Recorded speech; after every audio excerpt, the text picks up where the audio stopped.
इस पेपर में यदि आपको कुछ नहीं आ रहा है तो उसके लिए क्या किया जाए, उसके लिए तरीका है। देखो जैसे क्या है कि इसे 12th इंग्लिश पेपर, देखो 12th इंग्लिश पेपर में कुछ नहीं आ रहा है तो उसके लिए आपको क्या करना है। सबसे नंबर पहला नंबर जान लो कि 40 से 45 नंबर में आपका क्वेश्चन आंसर लिखने के लिए आता है। क्या आता है? क्वेश्चन आंसर लिखने के लिए आता है। उसमें से क्या करना हो, जैसे मान लो कोई भी क्वेश्चन आ गया कि हु वाज चार्ली, क्या है? Who was Charlie, what was Charlie, या हु वाज चार्ली कर लो कि मतलब चार्ली कौन था, वह कहाँ रहता था। Who is living, who was living, ठीक है, वाज लिविंग, लिव, वह कहाँ रहता था।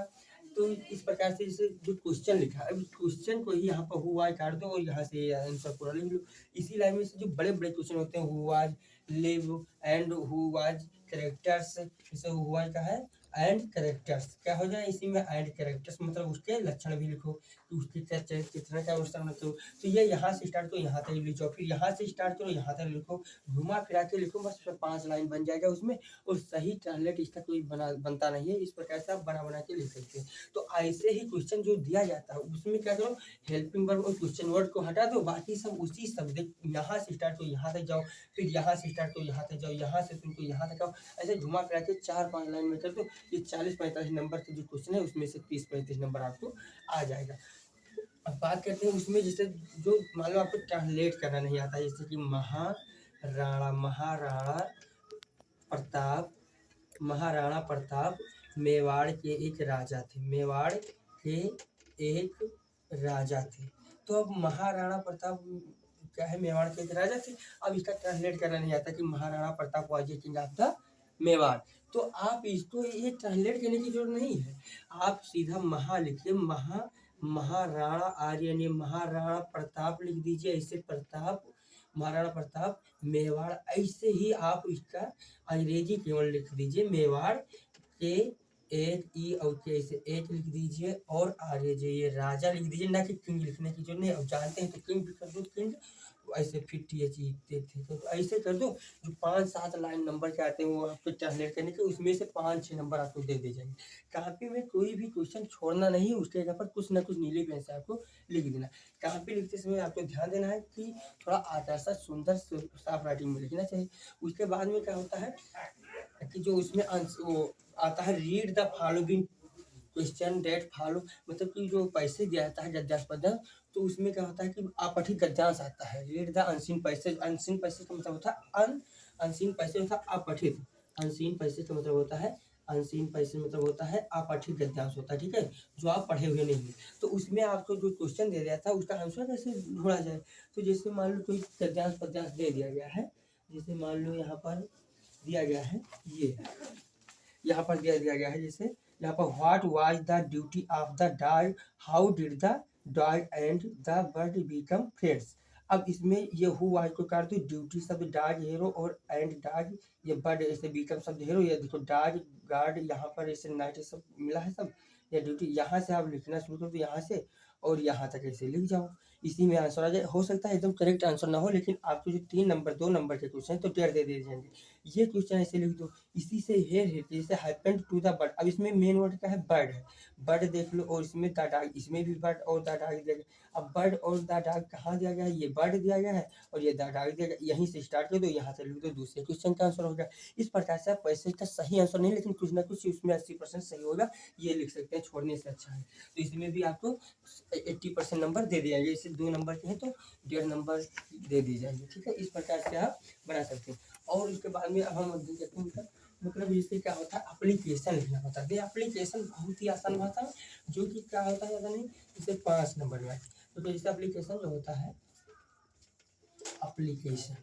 एप्लीकेशन होता है जो अंग्रेजी में आता है, लिखने के लिए 7-8 नंबर में होते हैं। तो इसमें क्या करना है, आप पहले कुछ नहीं लिखो, टीचर के लिए आ जाए तो ऊपर लिखो टू, फिर आ जाए द प्रिंसिपल लिख दो, प्रिंसिपल, ठीक है, the principal, the principal, principal, फिर लिख दो उनका कोई भी नाम लिख दो, M D inter college, M D inter college कर दो, इंटर कॉलेज, ठीक है, एमडी इंटर कर ले।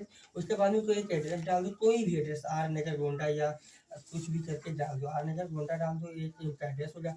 फिर एक कोड डाल दो, कोई भी 27 11 04 कर दो, कुछ भी 27 11 22 कुछ भी अपने हिसाब से कर सकते हो। उसके बाद में सब्जेक्ट लिख दो, सब्जेक्ट ऐसे ही सब्जेक्ट यहाँ पर ऐसे लिख दो, उसी में जो दिया जाता है उसी में क्या कर दो, जैसे रहता है कि write an application to your principal, ऐसे करके आता तो उसमें राइट एंड एप्लीकेशन को कर दिए, राइट एंड एप्लीकेशन कर दिए, और बाकी जो उसमें क्वेश्चन दिया गया उसी को यहाँ पर 2 लाइन में आप उसका क्या है सब्जेक्ट लिख दो। उसके बाद में क्या आता है यहाँ पर एक लिखो रिस्पेक्टेड सर, रेस्पेक्टेड, ठीक क्या आता है respected, respected sir, respected sir लिख दो। हाफिंग में मैम भी लिख सकती हो, ठीक है, तो सर या मैम कुछ भी लिख दो, ठीक है। उसके बाद में यहाँ से स्टार्ट कर दो, 1 2 लाइन लिख पाओ तो लिख दो, आई बेग टू से डेट ड्यूटी, जो कुछ जानते हो तो लिख दो 2 लाइन में। उसके बाद में यहाँ पर लिख दो इसे थैंक यू, थैंक यू लिख दो, फिर यहाँ पर छोड़ दो, कुछ नहीं करना। अब यहाँ पर लिखो योर, वाई वो यू आर, योर ओबेडेंटली, योर ओबेडेंटली मतलब क्या होता है कि आपका आज्ञाकारी शिष्य, योर मतलब आपका, ओबेडेंटली मतलब आज्ञाकारी शिष्य, ठीक है। कोई भी नाम लिख दो, राधा, राधा वर्मा, कुछ भी नाम लिख दो, कोई दिक्कत नहीं। उसमें अपना एड्रेस लिख दो, आर्य नगर ही डाल दो, आर्य नगर ही डाल दो, ठीक है, आर्य नगर ही डाल दो। फिर कोई 27 11 06 डाल दो, कोड हो जाए। बस इतना तो देखो, इसमें कुछ बिना पढ़े आप लिख सकते हैं। इतना एड्रेस जो होता है कि अपनी यहाँ पर टू लिखो, द प्रिंसिपल लिखो, एमडी इंटर कॉलेज, स्कूल का नाम, फिर स्कूल का एड्रेस लिख दो, फिर एक कोड डाल दो। फिर सब्जेक्ट तो उसमें दिया जाता है, उसको सब्जेक्ट उसी पर लिख दो। जैसे लिखा रहता है कि write an application to your principal, तो जो तो आगे दिया जाता है तो उसमें राइट एन एप्लीकेशन जो है उसको आगे के जो सब्जेक्ट को काट दीजिए, बाकी सब वही प्रिंसिपल वही पूरा क्या है एप्लीकेशन का जो दिया गया है वही पूरा सब्जेक्ट हो जाएगा। फिर रिस्पेक्टेड सर लिख दो, और आई बेग टू जैसे जानते हो तो लिख दो, आई बेग टू से डेट, डेट इतना लिख दो, और आगे जानते हो तो कुछ लिख दो, इसी सब्जेक्ट से कुछ लिख दो, नहीं तो छोड़ दो। तो आई बेग टू से डेट मतलब आई मतलब मैं, बेग मतलब चाहती हूँ, टू से मतलब कहना, मैं कहना चाहती हूँ डेट की, और इतना और आगे जानते हो तो लिख दो, नहीं तो छोड़ दो। तो 4 लाइन की 5 लाइन ये हो गई, 2 लाइन ये, 5 7 8 9 10, और यहाँ 11 12 13 14 लाइन होगा। बिना पढ़े आप कुछ भी नहीं जानते तो फिर भी आपका 15 लाइन में बन जाएगा पूरा, ठीक है। अब ये हो गया क्या एप्लीकेशन। अच्छा मान लो आ गया एस्से लिखने के लिए, एस्से क्या होता है, एस्से भी आता है उसमें 8 10 नंबर में। ऐसे ऐसे मतलब होता है निबंध, जानते हैं, आर्टिकल भी आ जाएगा उसमें, आर्टिकल भी दे सकते हैं, ऐसे ना दे तो हो सकता है आर्टिकल दे दो।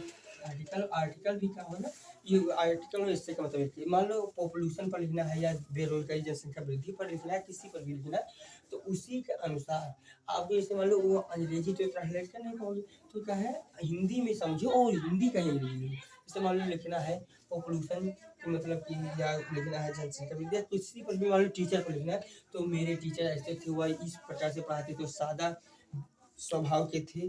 और तो ऐसे आप लोग नहीं लिखना कि जैसे my Karan sir my is a favourite teacher, कोई ऐसे ट्रांसलेट नहीं कर पाते तो ऐसे लिख दो करण, ऐसे यहाँ पर ऐसे में हेडिंग डाल दो my teacher, my teacher, my teacher, ऐसे हेडिंग डालो बनाओ अच्छे। फिर लिख दो Karan sir is my favourite, favourite teacher, teacher who is ये सिंपल, सिंपल थॉट्स, थॉट मतलब वो मेरे तरह सर हैं जो हमारे पसंदीदा अध्यापक हैं, वो जो बहुत ही साधारण स्वभाव के विचार के व्यक्ति हैं। अब ऐसा आपको ट्रांसलेट करना नहीं आता तो आप सीधा सीधा ऐसे लिखो कि करण सर, ये वाला छोड़ दो, ये पूरा स्टेप नहीं जानते तो छोड़ दो इसे। फिर लिखो करण सर, करण सर मेरे, यम ई आर ए से मेरे सबसे, यस ये बी यस ई सबसे अच्छे, अच्छे के लिए ये एस एच ई, ऐसे ऐसे कुछ मतलब करते हैं, ऐसे लिख दो अच्छे के लिए जो है सी एच ई अच्छे, teacher T E C H teacher हैं, ऐसे हैं पूरा ट्रांसलेट कर दो अंग्रेजी में, बस इतना अंग्रेजी कुछ लिखा होना चाहिए। ऐसे आप जो हिंदी जानते हो बस हिंदी का अंग्रेजी केवल लिख दो, बस अंग्रेजी में उसका उच्चारण कर दो, ये निबंध हो जाएगा, ठीक है। और जो बाकी जैसे उसमें तो कुछ और ज़्यादा आता नहीं, इंग्लिश में यही सब आएगा। आर्टिकल लिखने सेंटर आइडिया आएगा तो आपकी किताब से आएगा, क्वेश्चन का जो आंसर है जो 40-45 नंबर में आते हैं, 40 से 45 नंबर में, ये कंपलसरी इसको बना बना के आपको लिखना है। जैसे कि मान लो आ जाएगा, कोई भी क्वेश्चन आ जाए तो व्हाट वाज, जैसे 2-3 लाइन में क्वेश्चन होंगे तो उसी 2-3 लाइन में जो हु आज है, क्वेश्चन वर्ड और हेल्पिंग वर्ब, ये दोनों काट देना है और बाकी यहीं से ऐसे स्टार्ट हो, यहाँ से जाओ, यहाँ से स्टार्ट हो, यहाँ से जाओ, बस इसी के अनुसार आपको क्वेश्चन आंसर लिखना होगा। तो जैसे इसमें क्या है, क्वेश्चन आंसर बता दिए, एप्लीकेशन बता दिए, इससे बता दिए, और अनसीन पैसेज है, अनसीन पैसेज जो लिखना था वो भी बता दिया, अनसीन पैसेज हो जाएगा। अब इसमें लगभग सब बता दिए, और बाकी जो ओएमआर में आएगा, जैसे विकल्प के रूप में नाउन प्रोनाउन छानने के लिए आएगा, या ट्रांसफॉर्मेशन दे देंगे 2-3 नंबर में, तो उस पर डायरेक्ट इनडायरेक्ट देंगे तो वो आपका सही नहीं जाएगा, हो सकता है बिना पढ़े लिखे वालों के लिए। ठीक है, तो बात करें इतना।